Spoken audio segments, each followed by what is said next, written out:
Good morning, class 7th. Today we will read Science chapter number 10, Multiplication in Plants. Plants में multiplication कैसे होता है, कैसे वो बढ़ते चले जाते हैं, तो इस चैप्टर में हम ये चीज़ जानेंगे. All living organisms have definite period of life span before they die. जितने भी लिविंग ऑर्गेनिजम्स हैं वो एक पीरियड तक ही जीते हैं, उनकी डेथ तक. They produce new ones of their one own kind. वो क्या करते हैं, अपने ही जैसा एक काइंड प्रोड्यूस करते हैं, उनके ही जैसा एक जीव पैदा करते हैं. This makes life continue from one generation to another. तो इसमें क्या होता है, जो लाइफ है वो कंटिन्यू होती रहती है, ठीक है, एक जनरेशन से लेकर के दूसरे जनरेशन तक ये सब चलता रहता है. This is called reproduction. तो ये क्या कहलाता है, reproduction. Organisms are able to multiply only by reproduction. तो जो ऑर्गेनिज्म है वो मल्टीप्लाई होता है रिप्रोडक्शन के थ्रू ही, सिर्फ रिप्रोडक्शन से ही उसका मल्टीप्लिकेशन होता है. An organism of one species can never produce an organism of another species. एक प्रजाति दूसरी प्रजाति का जीव प्रोड्यूस नहीं कर सकती, ठीक है. Like this, each species continue itself by replacing its dead organism with new offspring. एक ऑर्गेनिज्म मर जाता है और उसी के जैसा सेम एक ऑर्गेनिज्म होता है वो उसकी जगह ले लेता है. अब हम देखेंगे reproduction in plants. There are many ways in which plants reproduce. बहुत सारे तरीके हैं प्लांट्स में रिप्रोडक्शन होने के, ठीक है. उसको डिवाइड करा गया है दो ग्रुप में. एक तो है एसेक्सुअल रिप्रोडक्शन और सेकंड है sexual reproduction. Asexual reproduction, in asexual reproduction an individual produces its offspring without the help of another individual. अब asexual reproduction में क्या होता है, अगर कोई भी इंडिविजुअल है वो उसके जैसा जीव प्रोड्यूस करेगा बिना किसी पार्टनर की हेल्प से. It does not require both parents male and female. तो इसमें कोई मेल और फीमेल पेरेंट नहीं चाहिए होता है. There is only a single parent. तो सिर्फ एक सिंगल पेरेंट ही चाहिए होता है. The amoeba, hydra, yeast, etc. reproduce by asexual reproduction. तो जो अमीबा, हाइड्रा और ईस्ट होता है वो asexual reproduction से ही होते हैं. अब हम देखेंगे asexual reproduction in plants कैसे होता है. एक तो binary fission, spore formation, vegetative propagation, budding, fragmentation, regeneration. तो पहले हम पढ़ेंगे binary fission. It is the most common method of asexual reproduction. ये बहुत कॉमन मेथड है asexual reproduction का. इन मैनी यूनिसेल्यूलर ऑर्गेनिज्म, जैसे कि ये बैक्टीरिया, अमीबा, पैरामीशियम क्या यूनिसेल्यूलर ऑर्गेनिज्म है. When the cell becomes mature it simply divides into two daughter cells. एक सेल है, जब वो बहुत मैच्योर हो जाएगा, बड़ा हो जाएगा, तब वो अपने आप को दो हिस्से में कर देगा, जो कि कहलाएगा daughter cell. This process is called binary fission. तो ये जो प्रोसेस है वो बाइनरी फिशन कहलाएगा. In this process first the nucleus divides into two nuclei. जो एक न्यूक्लिय वो दो न्यूक्लिय में डिवाइड हो जाएगा. And a cleavage appears in this cell membrane. और जो क्लेवेज होगा वो सेल मेम्ब्रेन में शो होगा. Further stretching leads to the formation of the two daughter cells. तो ये जो स्ट्रेचिंग है ये क्या बना देगा, दो daughter cell. These cells so formed grow into mature cells and then undergo similar binary fission. अब ये जो सेल थे दो, ये मेच्योर होंगे, फिर वापस से इनका डिवीजन होगा. जैसा कि आप इस डायग्राम में देख सकते हो, ये एक सेल है, डिवाइड होता रहा, दो हो गए, फिर यहाँ पे आप देखते हो पूरी तरीके से ये डिवाइड हो जाता है. ये आपका कहलाएगा बाइनरी फिजन बैक्टीरिया में. अब हम देखेंगे budding. In this type of reproduction, some simple organisms reproduce by producing small outgrowth from their body. अब इसमें क्या होता है, ग्रोथ होती चली जाती है बॉडी में से, ठीक है. These outgrowth called buds. तो हम इनको बर्ड्स कहते हैं. Sometimes break off from the parent organism to grow into new individual. Parent से कोई न्यू इंडिविजुअल बनाना है. They may also remain attached to the parent. और कितनी बार वो अपने पेरेंट से अटैच भी रहते हैं. Grow mature and produce more buds. बड़े हो जाते हैं, मैच्योर हो जाते हैं और फिर ज़्यादा बर्ड्स प्रोड्यूस करने लग जाते हैं. The yeast we use to make bread and wine is unicellular. जो ईस्ट हम यूज़ करते हैं ब्रेड और वाइन बनाने के लिए वो क्या है, unicellular. Made up of one cell, जो एक ही सेल से बना है. It reproduces by budding. ये किससे होता है, बडिंग से होता है. अब हम देखेंगे spore formation. Some lower plants such as fern, mosses, lichens and fungi reproduce through spore formation. ये जो फंगी और लिचन है ये क्या स्पोर फॉर्मेशन से होते हैं अंडर अनफेवरेबल कंडीशन. इनकी कंडीशन ज़्यादा ठीक नहीं होती.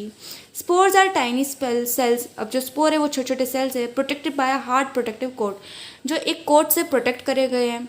विच help them to survive in unfavourable condition, जो अनफेवरेबल कंडीशन में उनको सर्वाइव करने में हेल्प करता है. When a spore carried by air, the favorable conditions, that is food, warmth and moisture, grows into a new individual. जब हवा से ऐसे स्पोर्स उड़ जाते हैं तो उनको एक अच्छी कंडीशन मिल जाती है जिसमें थोड़ी गर्मी होती है, मॉइस्चर होता है और ग्रो करने की जगह होती है. ठीक है, तो ये ग्रो हो जाते हैं वो individual. Mushroom farming is done with the help of spawn which contain spores. Mushroom farming होती है वो स्पॉन से होती है, स्पोर्स से होती है. ठीक है. In mosses and ferns the spores are produce. Mosses और फर्न में क्या करा जाता है, स्पोर्स प्रोड्यूस करे जाते हैं. उनके अंदर स्पेशल स्ट्रक्चर कॉल्ड कैप्सूल्स. तो हम उसको क्या कहेंगे, उनका जो स्पेशल स्ट्रक्चर है उसको कैप्सूल कहा जाएगा. अब हम देखेंगे fragmentation. Fragmentation takes place in some algae like spirogyra and oscillatoria. ये किस में होता है, ये एक एल्गी है.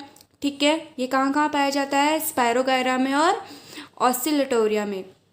The filament of the alga breaks into fragment. जो ये एल्गा है, फिलामेंट है, ये किस में ब्रेक होगा, फ्रेगमेंट में होगा.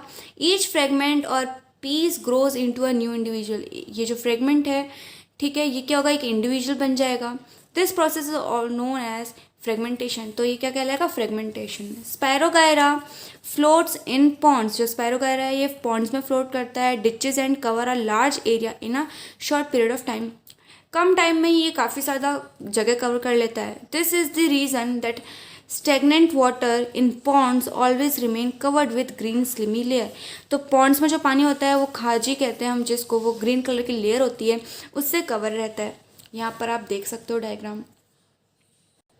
अब हम देखेंगे fifth, vegetative propagation.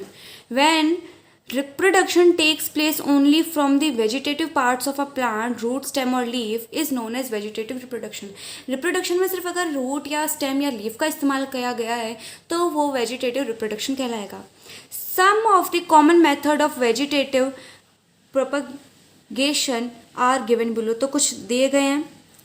Natural method हैं किसके, वेजिटेटिव प्रोपेगेशन के. Different parts of plant give rise to a new plant. Different parts होते हैं प्लांट के, वो अलग अलग प्लांट के पार्ट को क्या करते हैं, बर्थ देते हैं अंडर फेवरेबल कंडीशन. उनकी जो कंडीशन है वो ठीक होती है. For example vegetative propagation by modified underground stem.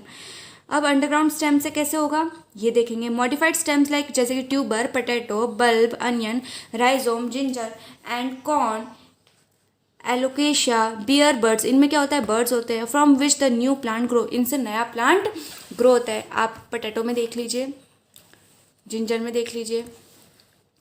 अब हम देखेंगे vegetative propagation by modifying roots. अब रूट्स में कैसे होता है,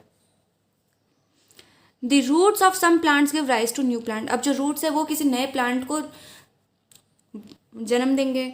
ठीक है, नया प्लांट उगेगा उसमें से. एग्जाम्पल जैसे स्वीट पोटैटो और डालिया. फिर हम ऊपर की तरफ आएंगे, फिर देखेंगे वेजिटेटिव प्रोपेगेशन बाय लीव्स. अब लीव्स में कैसे होता है, plants like bryophyllum has birds on the margins of leave. जो ब्रायोफाइलम करके लीफ है उसकी जो मार्जिन होती है वहाँ पे और पत्तियाँ उगना स्टार्ट कर लेती हैं. If a leaf of this plant falls on a ground each bud can give rise to a new plant. अगर ये पत्ती गिर जाए तो हर एक बर्ड एक नए प्लांट को पैदा कर सकती है. ठीक है, नया प्लांट्स इनमें से उग सकता है. Artificial methods of vegetative propagation. अब हम एक आर्टिफिशियल मेथड देखेंगे वेजिटेटिव प्रोपेगेशन का. Some artificial methods of vegetative propagation है, कुछ मेथड है जैसे कि कटिंग, ग्राफ्टिंग, लेयरिंग और टिश्यू कल्चर. तो पहला हम पढ़ेंगे cutting. In rose plants, a healthy young branch with few nodes and internodes is cut off and planted into moist soil. अगर आप रोज़ का प्लांट लोगे तो अगर आप उसको कट करोगे, ज़मीन में डालोगे तो ज़रूर उगेगा. The cut branch grows into a new plant. फिर वो एक न्यू प्लांट बन जाएगा. अब हम देखेंगे grafting. In this process a detached part of one plant called the scion, जो डिटेच्ड पार्ट है, हटाया हुआ पार्ट है, वो जो क्या होगा, सैन कहलाएगा, is inserted into the stem, वो स्टेम में इंसर्ट करा जाएगा या रूट में इंसर्ट करा जाएगा दूसरे प्लांट के, तो ये क्या कहलाएगा, stock. The two parts are joint together, अब जो दो पार्ट है उनको ज्वाइन कर दिया जाएगा, and cover with mud or wax and gunny bag, gunny bag से या वैक्स से उसको कवर कर दिया जाएगा। Then tied with a jute string, और जूट स्ट्रिंग से उसको टाइटली बांध दिया जाएगा। After few days a new plant grows, फिर कुछ दिन बाद आप देखोगे कि एक नया प्लांट उसमें से उग रहा है। With the establishment of vascular connection, तो ये जो वेस्कुलर कनेक्शन है इसमें क्या होगा, क्या क्या होता है, जैसे कि fruit plant can be propagated bye this method, कोई भी फ्रूट प्लांट है वो इस मेथड से उगाया जा सकता है, जैसे कि मैंगो, गुआवा एट्सेट्रा। अब हम पढ़ेंगे नेक्स्ट पेज पे layering. In this method a young branch is bent and covered with moist skin, जो यंग ब्रांच है वो मिट्टी में मिल जाती है और फिर वो एक नया पौधा बन जाता है। After some days new roots develop from the covered part, और कवर्ड पार्ट में क्या होता है, कुछ रूट्स डेवलप होने लग जाती है। दिस इज कॉल्ड लेयर, ये लेयर कहलाता है, and the process is called layering, और ये जो प्रोसेस है वो लेयरिंग कहलाता है। दी branch can be cut and new plant is produce, तो उस ब्रांच को हम काट सकते हैं और उससे एक नया प्लांट प्रोड्यूस कर सकते हैं। This method is called to is use to propagate plant, example cherries, jasmine, grapevine etcetera. तो ये कौन किस किस में हो सकता है, चेरीज में हो सकता है, जैस्मिन में हो सकता है, ग्रेपविन में हो सकता है। अब हम देखेंगे tissue culture. In this method a piece of tissue is cut from the plant and kept in a nutrient medium under controlled condition. अब इस मेथड में क्या होता है, एक पीस है, ठीक है, टिश्यू का, वो कट कर दिया जाता है प्लांट का, एंड उसको एक न्यूट्रिएंट मीडियम में, उसके अंदर उस कंडीशन में रख दिया जाता है। This tissue grows into a mass of a cells, the small piece of cells callus is put in different nutrient, और फिर वो जो एक छोटा सा न्यूट्रिएंट वाला प्लांट है वो दूसरे पार्ट में कंटेनर में रख दिया जाता है, medium which develops into new plantlets, जो नए प्लांटलेट्स में बन जाता है। These plantlets when grown in moist soil give rise to a new plant, फिर ये मॉइस्ट अच्छी सॉइल में डेवलप होते हैं और फिर नया प्लांट प्रोड्यूस कर देते हैं। Plants like chrysanthemum and orchids are propagated by this method, तो जैसे कि दो प्लांट्स के नाम यहाँ पे दिए गए हैं, ऑर्किड्स, ठीक है, और क्राइजेंथेमम, ठीक है, ये दो बताए गए हैं। अब हम देखेंगे advantages of vegetative propagation. It is a quick way of producing new plants, इससे नया प्लांट जल्दी प्रोड्यूस करा जा सकता है। The new plant are exactly like the parent plant, जो नया प्लांट है वो एकदम अपने पेरेंट प्लांट की तरह दिखेगा।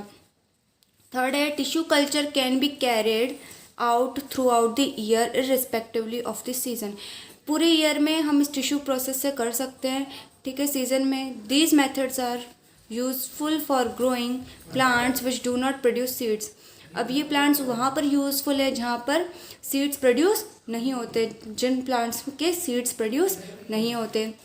Vegetative reproduction has some disadvantages also, अब इसकी कुछ कमियाँ भी हैं। It does not produce new varieties, इसमें कोई न्यू वेराइटी नहीं आती। It leads to overcrowding and possibility of dispersal of plant is less, overcrowding हो सकती है और पॉसिबिलिटी ये हो सकती है कि वो डिस्पर्स होने लग जाए, कम होने लग जाए। अब हम देखेंगे regeneration, the ability of living things to repair themselves और grow lost parts is called regeneration.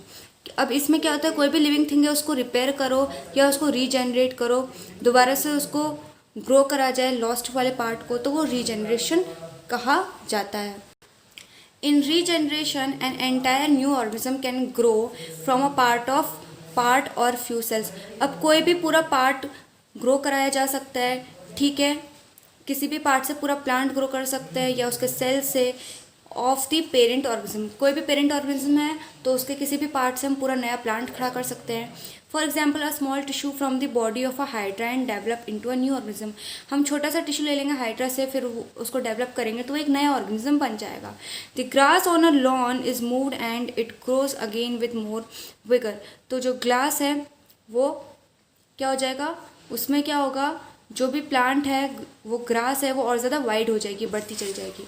अब हम देखेंगे sexual reproduction. In sexual reproduction both the parents male and female are required. अब सेक्सुअल रिप्रोडक्शन में बोथ मेल और female की ज़रूरत होती है। In sexual reproduction of plants new plants come from seeds, इसमें सीड से कोई भी नया पौधा आता है। Seeds are produce by the fusion of male and female, और सीड कैसे बनता है? मेल और फीमेल के मिलन से। रिप्रोडक्टिव सेल्स कॉल्ड गैमेट्स, जो रिप्रोडक्टिव सेल्स हैं वो गैमेट्स कहलाते हैं। The male gamete comes from the male part of a flower. अब जो मेल गैमेट है वो मेल से निकलता है, स्टेमन से, and female gamete comes from the female part, और जो फीमेल गैमेट है वो फीमेल फ्लावर से निकलता है, जो क्या कहलाता है? Pistil. The mail and female gametes fuse together form a zygote. अब मेल और फीमेल दोनों मिलते हैं और फिर क्या बनता है? एक जाइगोट बनता है। The zygote cell divides and redivides and slowly gives rise to a new individual. अब जो जाइगोट है वो डिवाइड होएगा, ठीक है, वो और ज़्यादा डिवाइड हो जाएगा, उससे न्यू सेल्स बनेंगे, न्यू इंडिविजुअल बनेंगे। This process of fusion is called fertilisation. तो ये जो प्रोसेस है फर्टिलाइजेशन कहलाता है। अब हम देखेंगे sexual reproduction in plants. Most of the plants whether unicellular और multicellular reproduce by sexual reproduction. अब कोई भी हो, चाहे यूनिसेलुलर हो या चाहे मल्टीसेलुलर, रिप्रोड्यूस करते हैं किससे? सेक्सुअल रिप्रोडक्शन से। Flower are the reproductive organs of the flowering plant. अब जो फ्लावर्स होते हैं वो रिप्रोडक्टिव ऑर्गन होते हैं किसी भी फ्लावरिंग प्लांट के। फर्स्ट हम पहले देखेंगे male reproductive organ of flower. Stamen is the male reproductive organ. जो स्टेमन है वो मेल रिप्रोडक्टिव ऑर्गन है। Each stamen consist of a thin stalk called filament. अब इनमें एक स्टॉक होता है जो कहलाता है filament, and a two lobed head, और जो हेड होते हैं वो क्या कहलाते हैं? Anther. The anther produces a powdery substance. जो एंथर है एक पाउडर सा सब्सटेंस प्रोड्यूस करता है जिसमें क्या होता है? Tiny tiny yellowish spherical structure होता है जो क्या कहलाता है? Pollen grains. Male sex cells are produced inside the pollen grain. जो मेल सेक्स ऑर्गन है वो प्रोड्यूस करते हैं पॉलन ग्रेन में।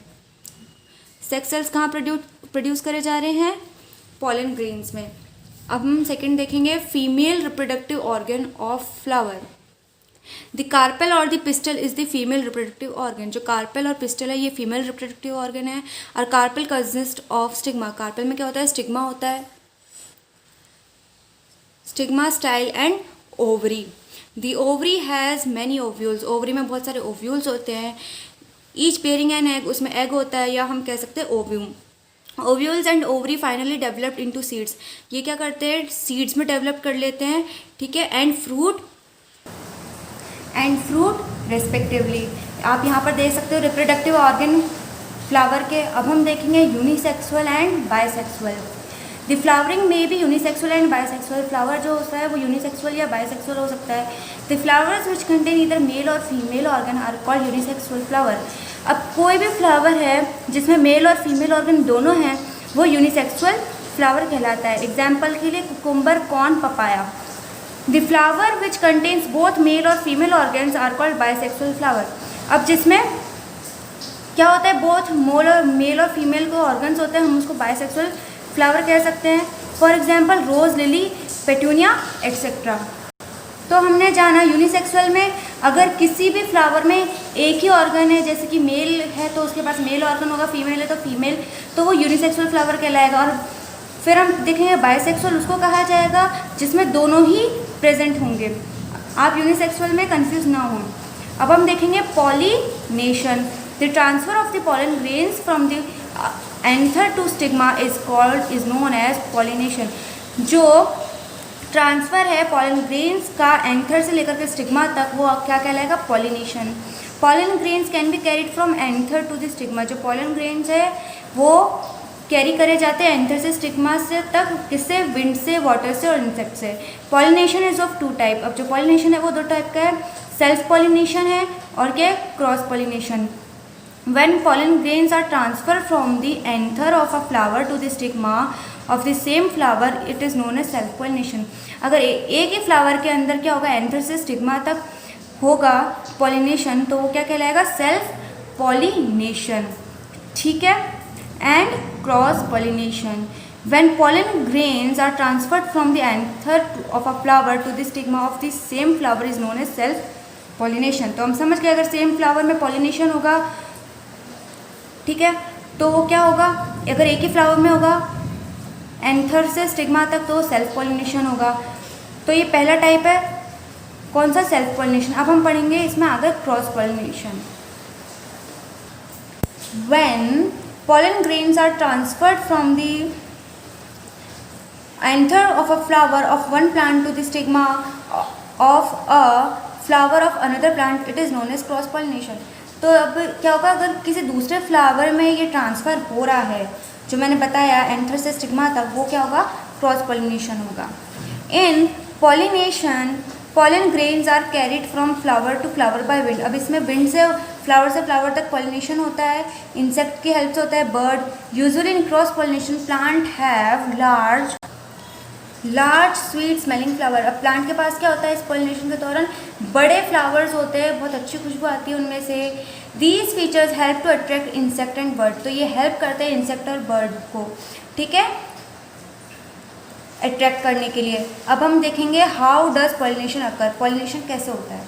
When the anther gets mature, जब एंथर मैच्योर हो जाएगा, they burst and release pollen grains, वो फूल जाएगा, ठीक है, और उसमें पॉलन ग्रेन्स रिलीज हो जाएंगे। These pollen grains stick to the body of insect, और वो इंसेक्ट की बॉडी से चिपक जाएगा। When the insect visit another flower of the same plant, अगर सेम प्लांट के फ्लावर पे वो जाके बैठता है, ठीक है, तो सेल्फ पॉलिनेशन होगा। और एंथर प्लांट क्रॉस पॉलिनेशन होगा। Some pollen grains get dusted off an stigma, और कुछ पॉलन ग्रेन्स स्टिग्मा पे गिर जाएंगे। As stigma is sticky the pollen grains cling to it, और जो क्या होगा वो उससे चिपक जाएगा और फिर पॉलिनेशन हो जाएगा। अब हम देखेंगे fertilisation. Once a pollen grain reaches the stigma, अगर पॉलन ग्रेन जब स्टिग्मा तक पहुंचता है, it germinate and grow into a pollen tube, वो बड़ा हो जाता है और जर्मिनेट कैसे करता है? पॉलन ट्यूब के तरीके से। That pushes its way down through the style of an ovule in the ovary, वो ओवरी तक उसको पहुंचाता है। The sperm male gamete produced by the pollen grain travel down the tube and enter on the ovule. अब उस tube से क्या होगा? जो पॉलन ग्रेन है वो ट्रेवल करेगा और उस ट्यूब से वो कहाँ एंटर हो जाएगा? ओव्यूल में, which contains an egg female gamete, जो कि क्या एक फीमेल गैमेट है। When the sperm unites with an egg a zygote is formed, अब वो स्पर्म उसमें मिक्स होगा, फिर क्या होगा? एक जाइगोट फॉर्म होगा। The fusion of male gamete with a female gamete is called fertilisation. Male gamete का फीमेल गैमेट से फ्यूजन होना फर्टिलाइजेशन कहलाता है। यहाँ पर आप डायग्राम में देख सकते हो। Fertilisation is the second stage in flower reproduction. जो फर्टिलाइजेशन है वो सेकेंड स्टेज है फ्लावर रिप्रोडक्शन की। The ovules become a seed and the ovary develops into a fruit। जो ओव्यूल है वो सीड बन जाएगा और जो ओवरी है वो एक फ्रूट में क्या डेवलप करेगा? किस में डेवलप हो जाएगा? फ्रूट में। अब हम देखेंगे fruit and seed formation. After fertilisation the ovary grows into a fruit. Fertilisation के बाद जो ओवरी है वो फ्रूट बन जाएगा and the ovule inside it become seed, और जो ओव्यूल है वो उसके अंदर क्या होगा? सीड बन जाएगा। The other part of the flower such as sepal, petal and stamen or fall off, और जो दूसरे पार्ट होते हैं सेपल, पेटल, ये सब क्या हो जाता है? नीचे गिर जाएंगे। और fruit is actually a biologically ripened ovary that encloses and protect the seeds. अब ये क्या है कि ये बायोलॉजिकल रैपेंड है जिसमें ओवरी प्रोटेक्ट करती है उस सीड को। Some fruits are fleshy and juicy like mango, कुछ फ्रूट्स होते हैं बहुत टेस्टी होते हैं, फ्लैशी होते हैं, जूसी होते हैं, जैसे मैंगो, एप्पल और cherries. Some fruits are dry, but कुछ ड्राई होते हैं जैसे कि pea, bean, mustard etcetera. Some fruits are hard like almonds and walnut, कुछ फ्रूट्स हार्ड होते हैं जैसे कि आमंड और walnuts. A seed is a ripened ovule, जो सीड है वो एक रैपेंड ओव्यूल है that contains a baby plant, जो एक बेबी प्लांट होता है जैसे कि एक embryo. Enclosed in a protective seed coat, वो एक प्रोटेक्टिव सीड कोट के अंदर रहता है। A seed can develop into a new plant, अब जो सीड है वो न्यू प्लांट बन सकता है इफ़ कंडीशन आर फेवरेबल, अगर उसको अच्छी कंडीशन प्रोवाइड कराई जाए। अब हम देखेंगे फंक्शन देखेंगे फ्रूट और सीड के। पहला है fruit protect the seed from animal and unfavourable climatic condition. जो फ्रूट है वो प्रोटेक्ट करता है सीड को एनिमल से और क्लाइमेटिक कंडीशन से। Second, fruit help in dispersal of seed, seed के डिस्पर्जल में हेल्प करता है। Fruit is a store house of a food material, जो फ्रूट है वो फूड मटीरियल का स्टोर हाउस है। Seeds give rise to a new plant, जो सीड है वो एक नए प्लांट को राइज करता है under favourable condition. Seed dispersal, after seeds ripen they are usually scattered from where they were made. अब जो सीड है, ठीक है, रेपन हो जाएगा, उसके बाद उसको हटा दिया जाएगा वहाँ से, ठीक है, जहाँ पे वो बने थे। The scattering of seed is called seed dispersal. जो स्कैटरिंग ऑफ सीड है वो सीड डिस्पर्सल कहलाएगा। Seeds are disperse mainly in the following ways. अब वो कुछ वेज में डिस्पर्स होगा। पहला हम देखेंगे डिस्पर्सल बाय विंड्स, हवा के थ्रू हो जाता है। The seeds are and fruits of many plants become very light. जो सीड और प्लांट्स होते हैं वो काफ़ी हल्के होते हैं, ठीक है। On drying up and develop thin flat wings और टफ्स ऑफ हेयर, कुछ कुछ के बाल भी होते हैं। This make the seeds light and thus they can be carried easily by wind to long distance. अब इसमें क्या होगा, हवा के थ्रू वो बहुत जल्दी एक जगह से दूसरी जगह पहुंच सकते हैं। एग्जाम्पल है जैसे सीड मैटर ओक एंड हेरी फ्रूट, सनफ्लावर हो गया etcetera, are so light and they fly in the wind. बहुत हल्के होते हैं और हवा में उड़ सकते हैं, जैसे कि मैडर और सनफ्लावर। सेकेंड हम देखेंगे dispersal of winged fruit. Some fruits and seeds like clematis and maple have wings. अब कुछ फ्रूट्स हैं जैसे क्लेमेटीज और मैपल, इनके पास क्या होते हैं, विंग्स होते हैं। That help them in their dispersal, जो डिस्पर्सल में हेल्प करते हैं। अब हम देखेंगे dispersal by burst. The fruits of castor and balsam burst with a sudden jerk. एक जर्क में इनका बर्स्ट होता है। The sudden bursting of fruit scatter the seed far away. अब जो सीड्स है वो काफ़ी दूर तक उछल जाएंगे फ्रॉम द पेरेंट प्लांट से। The seeds of a rubber tree can fall 10 to 12 metre away from it. जो सीड्स होते हैं रबर ट्री के वो 10 से 15 मीटर दूर तक गिर सकते हैं। अब हम देखेंगे dispersal by animal and humans. Human beings and animals play an important role in seed dispersal. अब जो ह्यूमन बींग है वो बहुत बड़ा रोल है उनका सीड डिस्पर्सल में। Some fruits and seeds have hooks और spines that get attach to our clothes. कुछ सीड्स के क्या होते हैं, कांटे होते हैं जो हमारे कपड़ों से अटैच हो जाते हैं या एनिमल्स की बॉडी से कनेक्ट हो जाते हैं। Are carried to far off places, और जिससे कि वो हेल्प हो जाती है उनको दूसरी जगह जाने में। एग्जाम्पल है ज़ैंथियम एंड यूरेना। अब हम देखेंगे fifth point, dispersal by water. The seed and fruits of some plants growing along the sea shores and lakes can float on water travel a long distance before getting deposit at favorable places for germination। अब पानी के बहाव की मदद से ऐसे seeds है जैसे कि कोकोनट है वो एक जगह से दूसरी जगह पहुंच जाते हैं। The coconut which is the seed of the coconut palm floats in water. अब जो कोकोनट है, जो सीड है एक कोकोनट पाम का, वो पानी में बह करके दूसरी जगह पहुंच जाता है। The seeds of lotus and water chestnut singhara are also disperse by water. अब जो लोटस और सिंघाराज होते हैं वो भी ऐसे डिस्पर्स होते हैं पानी में। They have a floating ability in form of spongy covering. इनकी फ्लोटिंग एबिलिटी है क्योंकि इनकी जो कवरिंग है वो स्पंज के जैसी है। सो स्टूडेंट्स, आपका चैप्टर यहीं फिनिश होता है। So thanks for watching my video. इसकी जो भी एक्सरसाइज और क्वेश्चन आंसर है वो आपको PDF के थ्रू सेंड हो जाएंगे।